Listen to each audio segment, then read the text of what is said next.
Magandang araw mga katanaw. Nandito po tayo sa Paradise Farm. Ngayon ating titingnan po yung nag-grass cutter na babae at naggagawa ng mga paltak ng kawayan na ilalagay namin sa karton. Kasi naubusan po kami, gagawa po kami uli. Atin pong titingnan, nandun po sila sa bandang ibaba sa may tistisan. Tayo po. Samahan niyo po ako. Dadaan po tayo dito sa kulungan ng mga kambing. So ito po yung mga kulungan ng mga kambing. Ay.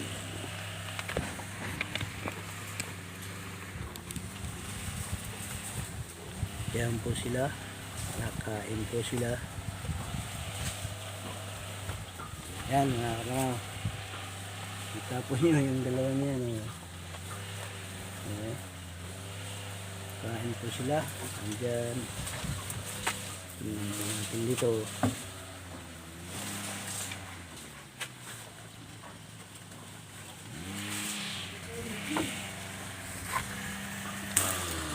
Ito po naman yung grass cutter na babae, si Emily po ang pangalan. Yan po.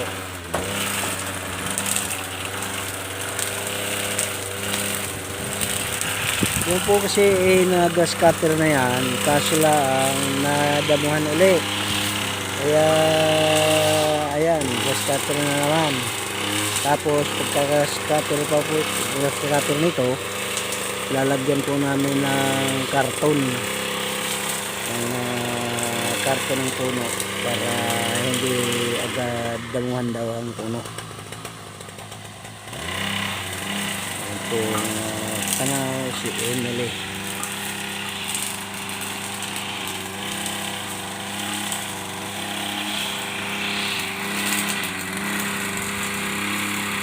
Punta naman po tayo dito sa nagagawa ng paltak na dalawang babae. Si Amasuna, hindi kasi nag-grass cutter ngayon kasi kilid po sila, naubusan ng pang paltak ng kawayan. Kaya ito pinagawa ko sila ng paltak muna para may magagamit sila sa isang araw. Pero ito hindi pa rin ito matatapos ngayon kasi ayun po, kumuha pa sila grade ng pangdagdag na mapapaltak. Putulin pa rin nila yun. Hindi malaman kung makakailang daan ito. Mabilis kasi pagka karton ang pinapaltakan kasi maraming kapapaltak. Ito po si Marina, biyuda po sa buhay. At yun naman po si Pilipina, biyuda rin sa buhay. Yan. Mga kawawang mga nilalang po ito. Kasi napabayaan na. Wala namang maagawan. Napabayaan na po yung dapat ginagalaw sa gabi. Ay!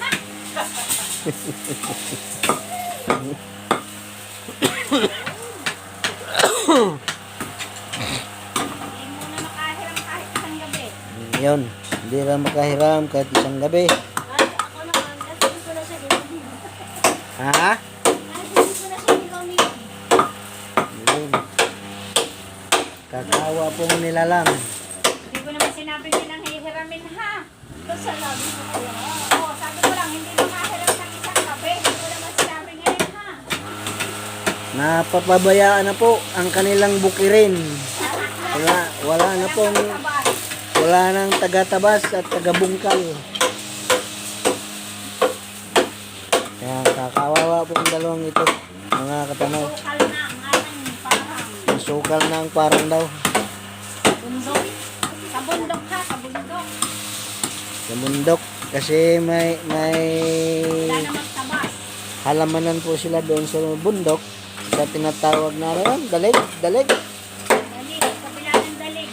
Kabila ng balik, sa Pingkian. Opo. Pingkian, may mga sagingan kayo doon, ano? Oh. Yan po mga katanaw. Yung po ibig sabihin ano, na napabayaan na ang bukirin.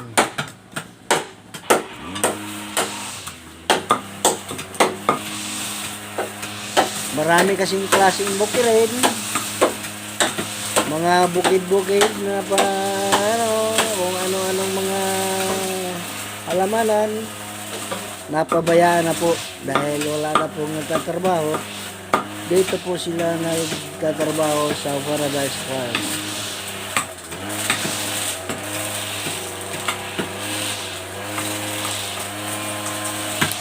Kaharap nga to si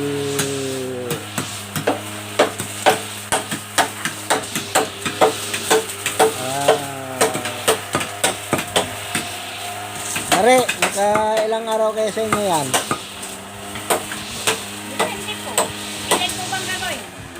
Ba, edi yung napuputol, gagawin lahat yan. Mga 2 puso po. Oo. 3 lang. Ha? 3.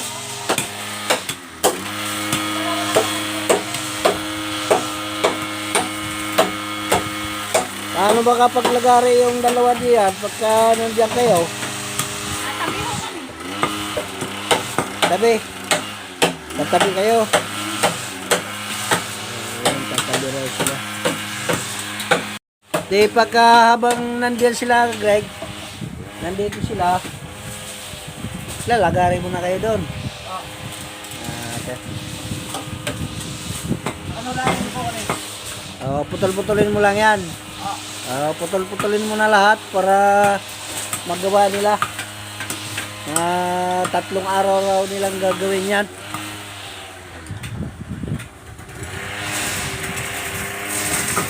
Yan po mga katanaw. Hindi maintindihan ni Marina kung saan pipihit.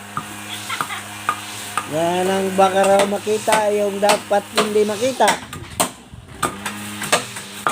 Baka kapipihit mataga ang daliri. Ba't ba mahihiya pag malaki naman? Kakahiya pag maliit. Oh. Sabi pili o, saka hindi ha. Oh. Sabi pili ko ba? Hindi ako mapipili. Yan po mga katanaw, hindi maintindihan kung saan pipihit. Basta maitago lang yung kaisa-isang iniiwan ng kanilang asawa.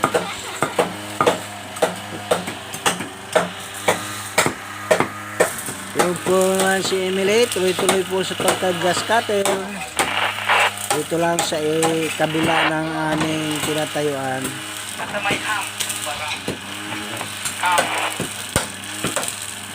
Kayang-kayang tapusin yan hanggang ngayong hapong ito.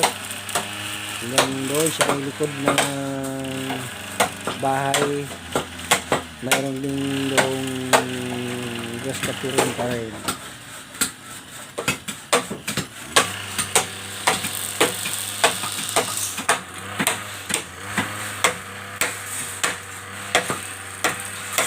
Mataga yung binti ni Arwen, na? Erwin. Ano yung pangalan nito? Erwin? Jerwin nga ba ikaw o Junel? Junel pala. Baka mataga yung binti ni Junel. Malayo ba? Kaiilag mo sa iyong tinatago ay baka pihit ng pihit matataga yung binti ni Junel.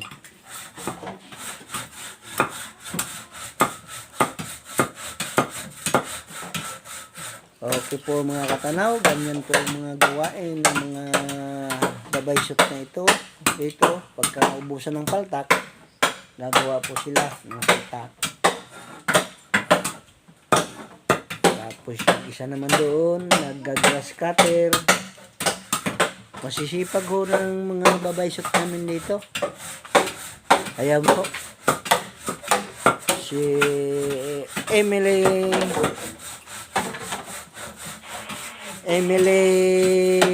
Torre. Putulin mo na yung mga kahoy dyan. Yung mga kahoy, putulin mo na. Yan, sa tabi ng bakod na yan. Ito. Ito. Yan, mga bakod. Ay, nakaw. Ang ita ko ay akupado na.